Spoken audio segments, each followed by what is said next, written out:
Então, boa noite, seja bem-vindo à edição do dia 23 de setembro da Cor do Dinheiro e dia 23 de setembro do ano da graça 2019. O meu nome é Camilo Lourenço, é meia-noite, aqui por trás de mim estão a levantar os aviões. Esta é a zona de Las Vegas onde se trabalha. Depois há ali o aeroporto e aquelas luzes que você vê lá ao fundo, que lá vê-se o som do avião não entra aqui bastante, é a zona de Las Vegas onde se brinca, onde se joga, os casinos, os hotéis, a parte turística e não sei o quê. Portanto, esta é a parte onde se trabalha. E para você não levar outra vez com o cenário do quarto do hotel, eu estou a fazer a edição de hoje aqui ao ar livre, mas naturalmente com as luzes aqui do hotel, e naturalmente a levar com o som ali atrás. E chegado aqui, eu quero lhe perguntar se está tudo bem com o som e com a imagem, antes de continuarmos a edição de hoje. Temos aqui muitíssima coisa para tratar hoje. Bem, parece que sim, parece que está a correr tudo bem aí.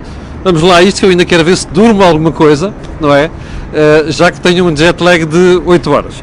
Bem, então por onde é que vamos começar hoje? Naturalmente pelo período de ordem do dia, e para fazer uma retificação e pedir desculpa às muitas pessoas que me escreveram hoje, parece que da área do PSD, muito aborrecidas, porque eu ontem, quando falei das sondagens, disse que o PSD estava nos 23%.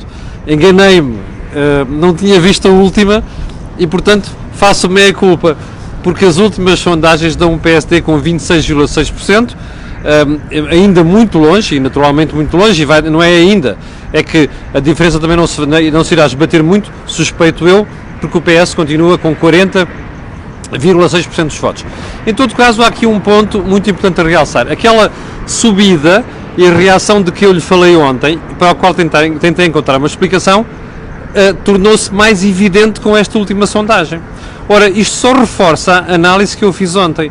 Primeiro, o Rui Rio, como se vai ver na análise ao debate que vamos fazer a seguir, sempre que eu vi o debate, Rui Rio está muito melhor do que se pensava, mas por outro lado, porque estou absolutamente convencido que nós estamos a assistir uma transferência de voto de alguns partidos pequeninos situados à direita para o PSD, no chamado voto útil, e portanto, e provavelmente também do próprio CDS para o PSD. Aliás, isto está refletido no facto dos partidos pequeninos, como o Aliança, como o Chega e sobretudo como a Iniciativa Liberal, estão a perder intenções de voto para o PSD. Mas, portanto, fica aqui feita a retificação. Eu peço desculpa, não tinha tido acesso ainda aos últimos números, mas isto só reforça as conclusões da análise que fizemos aqui ontem. Segundo ponto desta conversa, deste período de ordem do dia, vai para uma manchete do Público de ontem que dizia que as pessoas que estão em cumprimento no crédito da habitação, olha, vem ali um a aterrar agora, isto aqui é pior do que o aeroporto de Lisboa durante o dia. Bom, eu espero que o som dos aviões não esteja a entrar assim tanto em direto, mas dizia eu, o Público dizia ontem que as pessoas estão com dificuldades em pagar crédito da habitação, algumas delas estão a passar por um momento difícil. Porquê? Porque os bancos estão a vender crédito mal parado a outras instituições, nomeadamente a fundos. E o que é que está a suceder? Os fundos não têm a paciência com que os bancos gerem situações destas e estão a pressionar as pessoas para cumprir. Eu não conheço inteiramente a legislação, mas há uma coisa que gostava de dizer aqui. Independentemente de começarmos logo com a conversa, isto é uma injustiça e não sei o quê, e que as pessoas até podem interpor ações judiciais para evitar que isso aconteça, há uma pergunta que eu tenho para fazer. Quando se pede um crédito não é para pagar? Primeiro, eu sei que há muitas circunstâncias que podem mudar na vida. Bom, mas a verdade é que mudando as circunstâncias, alguém vai ter que honrar aquele compromisso. Sabe porquê? Porque depois quem mete dinheiro nos bancos é você e eu. Ou seja, os bancos durante muito tempo emprestaram mal dinheiro. As pessoas foram na história, não fizeram contas como deve ser. Você dir-me, há sempre situações de incumprimento. É claro que há. A verdade é que se abusou das situações de incumprimento nos últimos 10 anos. E 12 anos. Ora bem, o que é que está a acontecer? É que as pessoas habituaram-se a alguma complacência por parte dos bancos, habituaram-se a situações em que o Estado disse que ia ajudar, até ajudou a criar moratórias e por aí adiante, e depois, agora, que os fundos que compram aquilo não têm a paciência que têm outras instituições, o pessoal está a dizer, aqui Del Rey, ora, não pode ser assim. Os créditos são para ser honrados, porque quando os créditos não são honrados, alguém tem de pôr dinheiro nos bancos. E como nós percebemos nos últimos 2 anos, quem põe dinheiro é você, sou eu e são os 10 milhões de portugueses. Ou talvez 5 milhões, que são aqueles que pagam IRS. Bom, terceiro ponto. O Governador do Banco de Portugal fez ontem uma palestra onde alertou para um problema que não é uma urgência, ou melhor, não é uma urgência para as notícias, porque não faz manchetes engraçadas, populistas, que vendem muito, que é a sucessão. Meu Deus, isto é repara uma coisa, é meia-noite, está a ver o movimento aqui no aeroporto de Las Vegas. A sucessão nas empresas portuguesas, que é o grande drama que elas têm. Porque, como dizia muito bem o Governador do Banco de Portugal, as empresas raramente resistem a partir da terceira geração. Ora, isto é um tema dos mais sérios que nós temos, porque se nós compararmos aquilo que se passa com pequenas e médias empresas, nomeadamente empresas familiares portuguesas, com empresas inglesas, sobretudo com empresas alemãs, mas também com empresas americanas e até francesas, nós notamos que a taxa de mortalidade em Portugal é muito mais elevada. Isto é um tema sério, que merece um debate aprofundado, mas que infelizmente nem nós na imprensa tratamos o assunto como deve ser e com a importância que ele tem na sociedade portuguesa. Vamos então à agenda de hoje. Primeiro ponto. O Governo enche a boca com o investimento público. Você tem ouvido isto, não apenas na campanha eleitoral, mas em todo o processo que durou até ao início da campanha eleitoral. E a conversa é sempre: não, nós apostamos no investimento público, nós aumentamos aqui no Serviço Social de Saúde, gastamos mais agora do que gastávamos em 2015. Isto é tudo bullshit. Porque ontem ficámos a conhecer o reporte que o INE enviou para Bruxelas. Esse reporte foi visto pelo Governo, pelo Ministro das Finanças, e o Ministro não corrigiu os números que lá estão. Se você for, vá lá ver, o investimento público ultrapassa pouco os 4 mil milhões de euros. Mas isto não interessa para nada, porque uma coisa, repare, o Governo serve-se do peso dos indicadores no PIB para umas coisas que lhe dá jeito, noutras não lhe dá jeito nenhum. Neste não dá. O Governo utiliza valores absolutos, e eu sempre lhe tenho dito aqui que o que interessa não são os valores absolutos, é o peso no PIB. Bom, investimento público vai ficar este ano, e está neste momento, abaixo do investimento público de Passos Coelho. 2015, sim, Passos Coelho, não é Sócrates há 10 anos, é Passos Coelho. Bom, vamos recuar uns dias no tempo para o debate António Costa-Rui Rio. Porque a partir de uma certa altura, António Costa no debate começa assim: não, mas isto tem a ver com os fundos estruturais, estamos no fim do ciclo, não sei o quê. Oh, meus amigos, who the hell cares?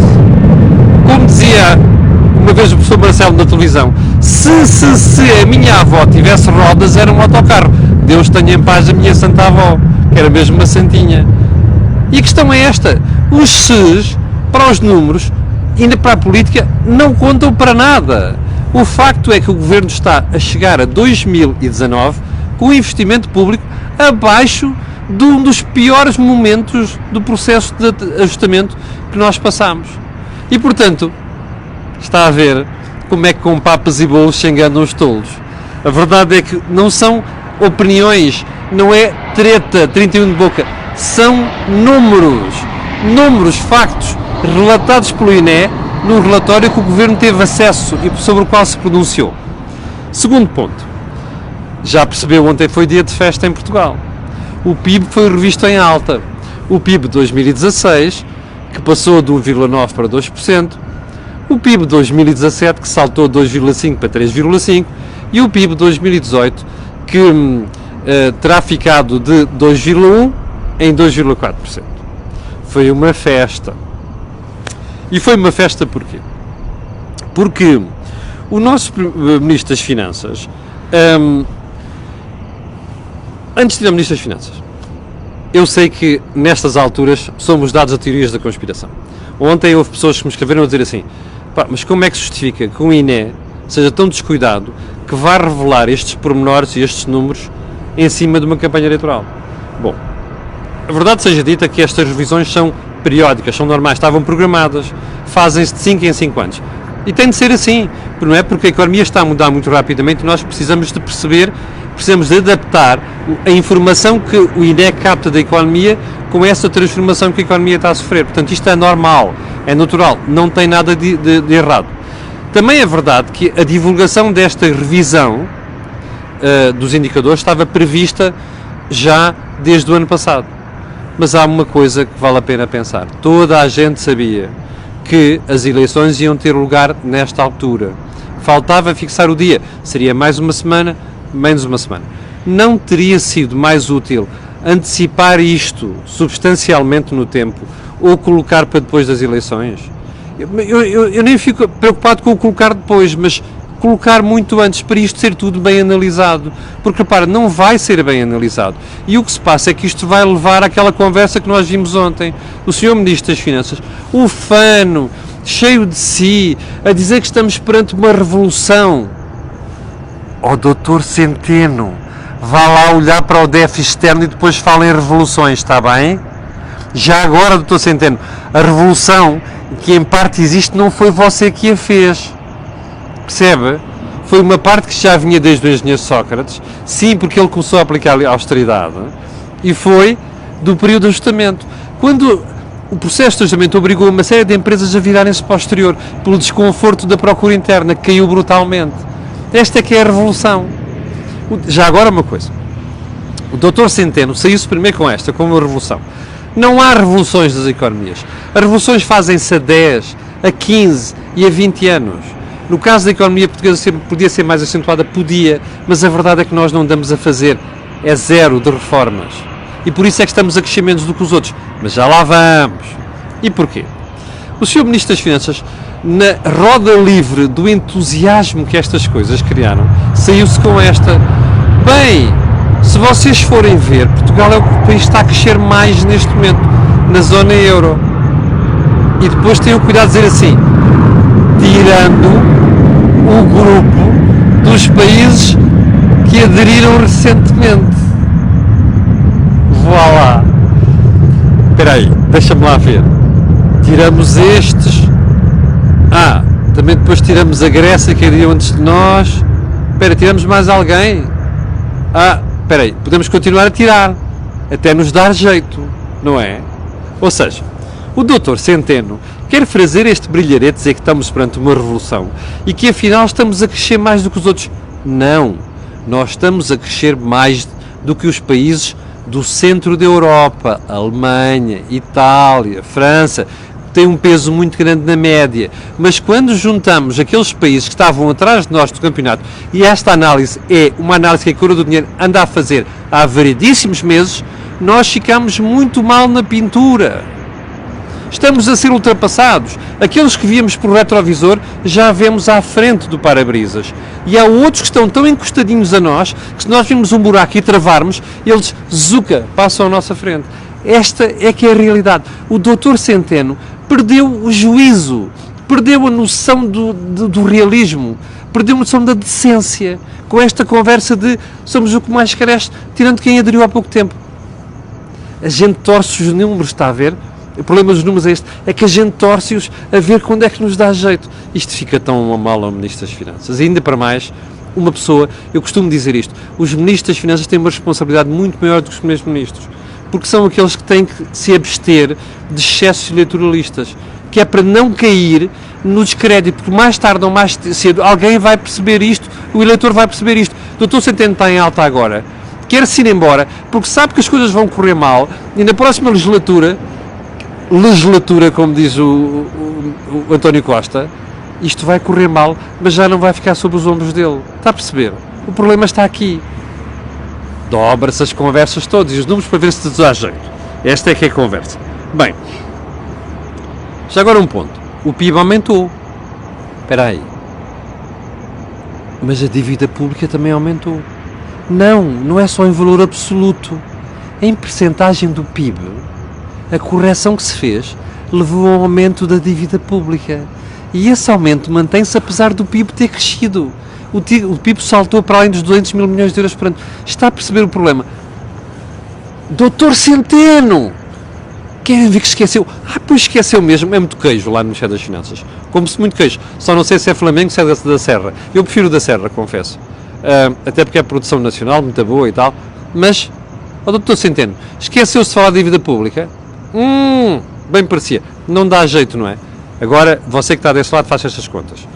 Não é só o aumento em valor absoluto. O PIB também aumentou. Bom, mas a dívida aumentou tanto, mais do que o PIB, percebe? Porque, entretanto, a dívida continua, tem um peso agora maior do que tinha antes desse aumento do PIB. É isto que nós estamos entregues. E é isto que na campanha eleitoral devia estar a ser esmiuçado pelos partidos da oposição, em que felizmente andam a dormir na formatura. Mas eu já lá vou. Bom, sigamos para bingo. Epá, já vamos com quase, caramba, 15 minutos desta brincadeira.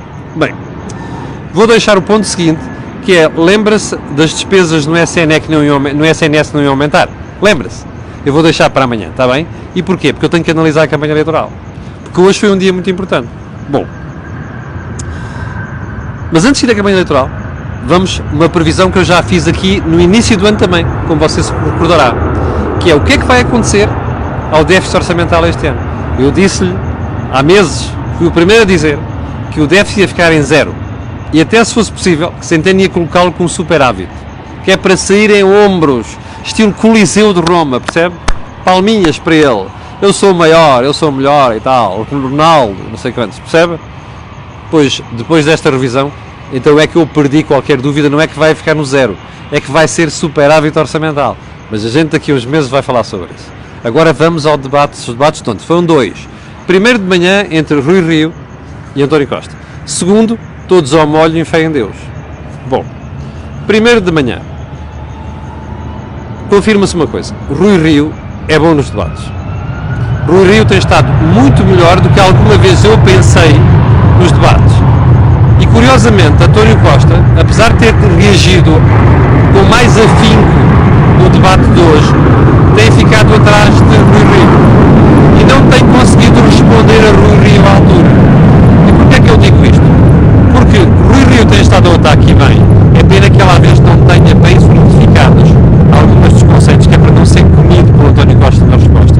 E eu já vou dar um exemplo, ok? Mas dizia eu, Rui Rio hoje foi buscar uma série de argumentos, desde investimento, desde o SNS, desde a história das famílias no governo, desde os pormenores sobre o que se passou agora com os negócios e por aí adiante, esteve muitíssimo bem. A TAP, lá está o assunto que nós analisamos ontem, a TAP, e conseguiu pôr António Costa a jogar a defesa. É verdade que António Costa respondeu bem, mas a verdade também é que aquelas mensagens que o Rui Rio quis passar no debate, foi slogans, foi mensagens-chave para as pessoas ficarem a pensar naquilo, eu estou convencido que passaram, como já tinham passado em debates anteriores.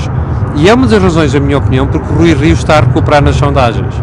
Bom, este é o primeiro ponto. O segundo ponto, é verdade que António Costa se defendeu, e em alguns casos defendeu bem, e até se atirou a Rui Rio. Por exemplo, teve uma muito engraçada. Olha, diga lá se vai mexer nos espaços sociais. E Rui Rio, aqui andou-se um bocado encolhido, e às tantas sai-se com aquela, não, vamos manter a medida e tal. Rui Rio não devia ter feito isto, devia ter dito apenas duas coisas. Olha, nós não fazemos a figura do PS. E qual é que é a figura do PS? É recusar e depois vir propor uma medida a seguir, que é exatamente aquela que nós propusemos. Já lembra-se do Erasmus no interior. O Rui Rio devia ser enviado para ele e dizer assim, não, sabe, a sua medida globalmente está bem, nós podemos até corrigir, como eu disse aqui na altura, podemos fazer acertos, mas nós não vamos só por uma questão de politiquice dizer que não, percebe, e depois vir dizer o que o senhor disse. Foi aquilo que o senhor disse quando foi do Erasmus. É pena Rui Rio não ter a presença de espírito para sair com estas, percebe?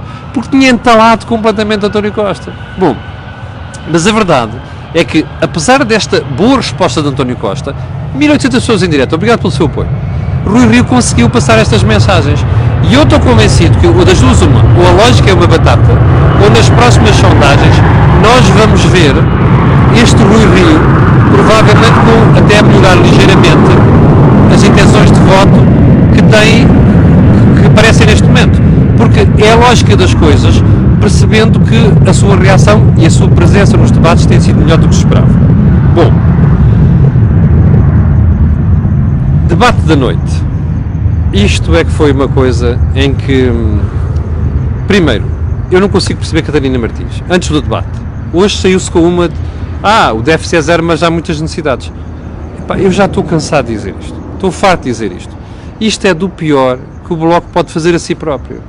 Porque as pessoas não são parvas. E a pergunta que fazem é: rapazes, vocês estiveram lá, podiam-se ter cortado, podiam ter entalado o governo, podiam ter chumbado o governo, não o fizeram. E deixaram o PS cativar, cortar, percebe, aumentar impostos. Vocês fizeram isso tudo. Catarina Martins não pode manter este discurso. Eu acho que isto faz mais mal ao Bloco do que faz bem. Mas atenção, Catarina esteve muito bem à noite. O debate da noite foi duas figuras fundamentais, Catarina à extrema-esquerda, Assunção Cristas à direita, a atirarem-se como gato a bofe a António Costa. Surprise, surprise. Eu acho que as críticas das duas tiveram acolhimento. E eu acho que António Costa, que perdeu a paciência ontem, que mostrou que ele não consegue enfrentar situações em de clara perda e quando começa a perceber que está a perder vantagem. Repara uma coisa, qual é que foi a diferença deste debate para os debates anteriores? É que António Costa nos debates anteriores sabia que tinha uma larga vantagem e estava mesmo à beira da maioria absoluta. Ora bem, não estava a perder terreno. António Costa está muito preocupado. Eu sei de fonte segura. Está muito preocupado. Porque começa a perceber que está a perder terreno. E quando está a perder terreno e vê Catarina e Cristas a atirar-se a ele como gato a bofe, perdeu a paciência. Atirou-se a Assunção Cristas e atirou-se a Catarina Martins. E aqui cometeu um erro grave. Porquê? Porque a uma certa altura da conversa, Catarina Martins chamou mentiroso António Costa. E mais, ele deve ter apanhado um calafrio monumental. E porquê? Recorda-se, aqui há uns dias, António Costa falou muito bem do PCP e desvalorizou aquilo que era o papel do Bloco na geringonça. Até diz assim, o Bloco não queria estar, mas depois apareceu. Aqui, quando percebeu que a carruagem ia andar, como lá ia andar, para não perder a carruagem, saltou para a carruagem. Bom, e o que é que Catarina Martins disse hoje, muito subrepticiamente? Olha, houve uma reunião entre nós no dia, lembra-se? 6 de outubro de 2015, dia das eleições, de manhã, entre António Costa e o Bloco. Que é para quê? Ela disse que era para consertar posições das pensões. Não foi nada. Aquilo foi uma conversa de preparação da geringonça. Foi uma conversa preparatória. E repare uma coisa. António Costa saiu com o rótulo de mentiroso. Porque ele tinha dito na semana passada, ou há uns dias, que o PCP é que tinha sido o herói da fita. Está a ver? E tinha desvalorizado o Bloco, posto o Bloco fora da bandwagon. Afinal, o Bloco estava dentro da bandwagon. E entalou Costa com isto hoje. Eu acho que foi das tiradas mais inteligentes, mais eficazes, aquele ferro que os toureiros espanhóis espetam nos touros. Eu sei que alguém me vai chatear os dias por falar nisto, mas eu estou a falar como exemplo, percebe? Está a ver? É só isto, não é mais nada, não é dizer que sou a favor disto ou daquilo. Mas, está a ver? Aquilo é que foi a estocada final. E eu acho que isto vai ter consequências para António Costa. António Costa começa a desguarnecer o flanco e eu suspeito que as próximas sondagens vão mostrar isso. Bom, nós já vamos com 23 minutos, eu peço desculpa por ter abusado, as 1800 pessoas estão em direto. Quero pedir desculpa pelo barulho aqui do aeroporto de Las Vegas atrás de mim, mas não tive outra solução senão vir para aqui para você não ficar com o cenário do quarto outra vez. Quero dizer que amanhã às 8 da manhã eu estarei aqui religiosamente, a cor de dinheiro não brinca, é uma coisa profissional. E quero dizer também que alguns assuntos que não tratei ontem, hoje, vou tentar tratá-los amanhã. Até por causa daquelas promessas do nosso amigo Centeno. Ok? Muito obrigado por estar desse lado.